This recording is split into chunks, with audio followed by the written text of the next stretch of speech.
How was that? How was that? What is going on, Heat fans? Ernest here, back with another Miami Heat Talk video. No way I was going to sleep after that game, you guys. Miami Heat defeat the Boston Celtics, and it was not a close one. Miami Heat went out there in their home court and did business. 128 to 102.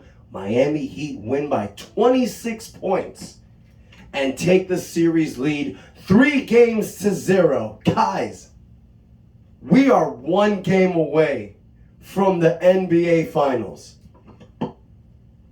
What? The 8th seed team.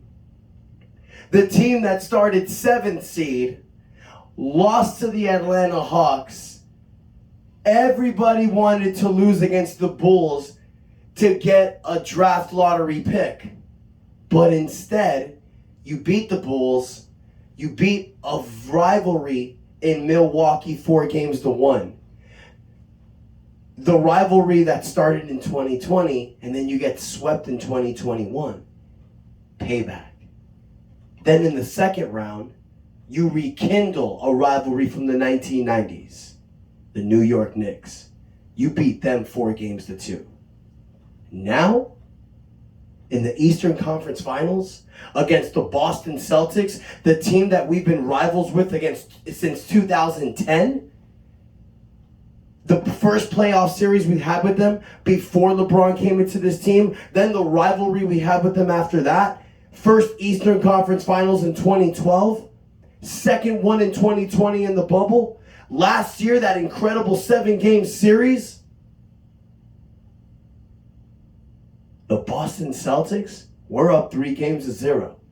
Guys, you got to admit, this has got to be one of the greatest playoff runs in Heat history because of the 3 teams that we've been doing it against. The Bucks, the Knicks, and the Celtics.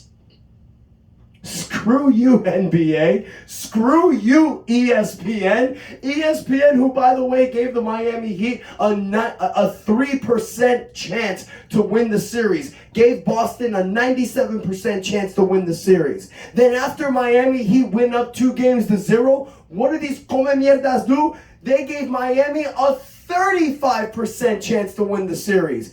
These experts, these ESPN analysts, 35% when the Heat were up 2-0. I can't wait to hear what these fake-ass people are going to say tomorrow. They're going to give Jimmy Butler, Gabe Vincent, Caleb Martin all the credit in the world. Oh my God, I even saw Shaq right now. Shaq was like, when the Heat went to the playoffs, I picked you guys to win it. Bullshit! He picked the Heat to win it against Boston, but when Gabe Vincent was sitting next to him in the postgame, he was like, oh, I picked you guys to win it when you guys went to the playoffs. No, everybody, of course, is going to jump on the bandwagon when we're doing it. But it's us fans, the people from the Heat Nation, all y'all in my Miami Heat Talk Nation, the guys that have been with the team the whole season. Now look, I'll keep it real right now. From what I said earlier, was I a part of the squad that wanted the Heat to get the draft lottery pick? Absolutely. What do we think? We think of the betterment for the team. We want the team to get better. We do. The moment I was watching Miami in that play-in tournament against Chicago, I'm like, man, I don't know how I feel. I want the Heat to win the game, but I know what we get if we lose. But then when Jimmy made that play, he got the and one and he started screaming. Something came inside me and I said, no. I told my wife, no, fuck that. Win this game. This is Miami Heat culture. We never want to lose. Have we not learned anything from the 2017 season when we were down 11-30 and we came back and went 41-41? Yeah, we didn't make the playoffs, but it was a hell of a ride. We don't tank. We don't need a tank. Look at what we do with undrafted players. We don't need a high draft pick. We got Gabe Vincent, Max Strus, Duncan Robinson, 3 players that we've developed in our system that were undrafted. Let's not forget Caleb Martin, who we bought in a 2-way deal. These 4 guys are doing their business in the 2023 playoffs, helping Miami Heat to 1 game away from the NBA Finals. So this is an organization that never needs to tank. But you guys, me, we believe, we know that Miami can do it. We ride by our squad. Through the good times, through the bad times. That's what relationships are. But we always stick by the Heat side. We love you guys. I'm proud of you guys. This is incredible. Let's go over the game, shall we? Player of the game, Gabe motherfucking Vincent. 29 points in 35 minutes, 11 for 14, 6 for 9 in the three-point land. But he's not alone. Caleb Martin again with another big game. 18 points with 4 assists, 3 rebounds, yo. Oh my God. Duncan Robinson, 22 points. 22 points with 23 minutes off the bench. Jimmy Butler with 16 points. 16 points, 6 rebounds, 9 assists. Jimmy Butler is the 4th leading scorer tonight. He didn't have to go Himmy mode. If you guys noticed, the Boston Celtics were doubling up Jimmy. What did I say in the last series against New York? You can double Jimmy, but the great thing about this team is you don't know who's going to be the solid number 2. You don't know if in any given night, if it's going to be Bam, if it's going to be Gabe Vincent, if it's going to be Caleb Martin, Max Strus, Duncan Robinson. Hell, it could even be Kevin Love. It could even be Kyle Lowry. You don't know where it's coming from. And the last few games show it. In game 2, it was Caleb Martin with 25 points. Game 3, it's Gabe Vincent with 29. Jimmy Butler does his thing. Bam Adebayo does his. But look, Bam Adebayo tonight, 13 points, 3 rebounds. He didn't have a monster game, except when he broke Jaylen Brown's ankles and busted his ass to the ground with the spin around dunk. I see you, boy. But this shows you right here, you guys, that it's not just Jimmy Butler. It's a team effort. And as deep in the playoff as we get, these players get more confident. And my God, I mean, I love how TNT are giving props to the Heat's undrafted players. How at one point that that between Duncan Robinson, Caleb Martin, Max Strus, and Gabe Vincent, they scored 31 points, and the rest of Boston's lineup scored 35 points. That was in the first half. They were just giving credit to the Miami Heat's undrafted players. And that's a great thing, you guys, because this is nationwide. This is for the whole world to see what Miami Heat culture is all about. They didn't do this crap last year. I definitely got to give TNT credit. ESPN will never do anything like that. But you got to give TNT credit for doing stuff like that. Crediting this Miami Heat organization and also crediting the coaching staff. Because the Heat up 2-0 could have come today and they could have treated this game lightly. You didn't see that. From the jump, I saw a Miami Heat squad that had a determined look. I saw Jimmy Butler's face when they ran out the tunnel. They were focused. They were ready to win. You saw it with these players. I didn't see that with Boston. I just saw guys that were just going through the motion.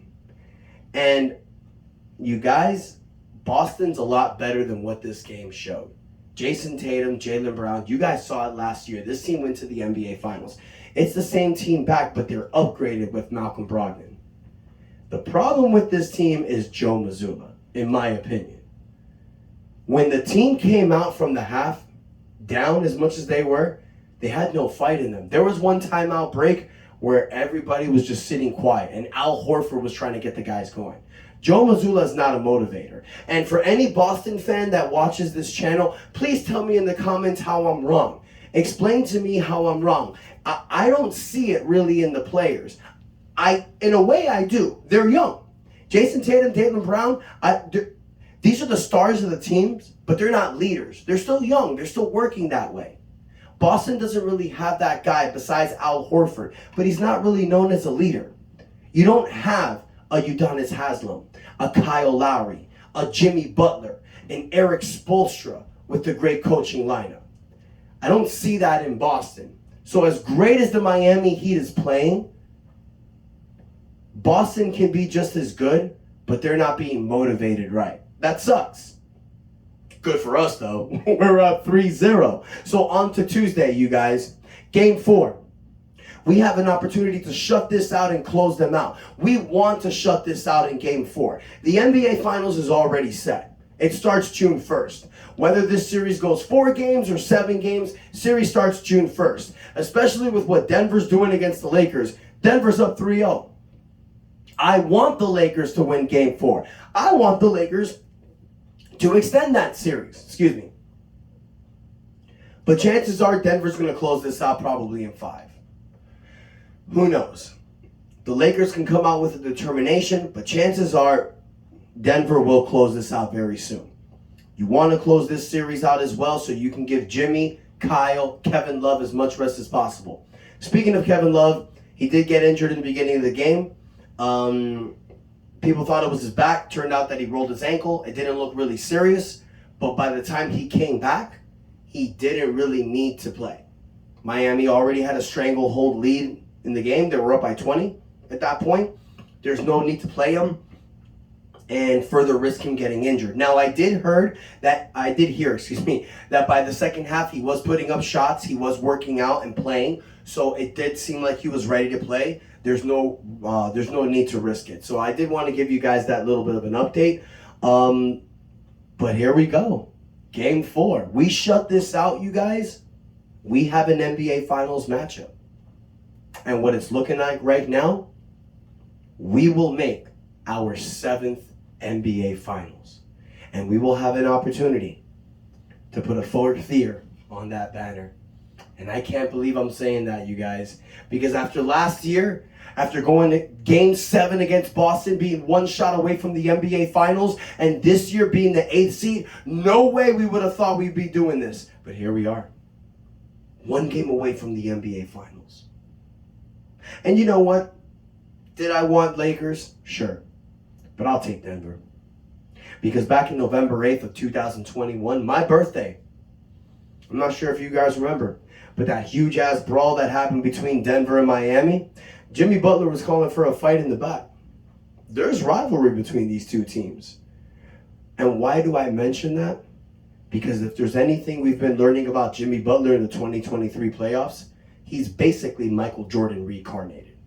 I don't know if I'm saying that right, but yeah, he's the second coming of Michael Jordan in these playoffs. We're seeing it. The numbers don't lie. You want to get mad at me for saying that? Go right the hell ahead. But Jimmy Butler's been proving it. Maybe not tonight, but he didn't need to step up. His players were doing it for him. That's a beautiful thing to have. But Denver, Miami is not afraid of you. The Miami Heat can't beat the Denver Nuggets. Now, they're going to need to make some adjustments. The Joker is a problem. Jamal Murray is a problem. Michael Porter Jr. is a problem. Aaron Gordon's a problem. That team is a problem. But it can be done.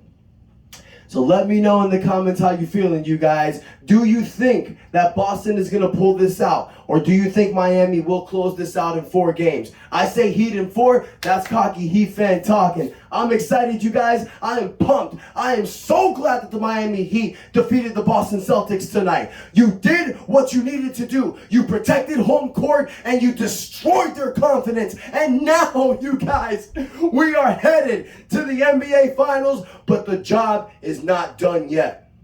Make sure that you stay in Kobe mode. Make sure you stay serious. Make sure you treat Game 4 like another game to win. Do not let up. Do not allow this team to beat you in Miami and go back to Boston in Game 5. Close them out. The opportunity is there. Reach and grab it. Damn it, you guys, I'm feeling it. Let me know how pumped you are in the comments, you guys. But please take a moment, y'all. Hit the like button. Don't forget to subscribe. I see the subscribers booming. Thank you guys so much. I love y'all. And until next time, your boy Ernest out. And that is enough said. Let's go Heat.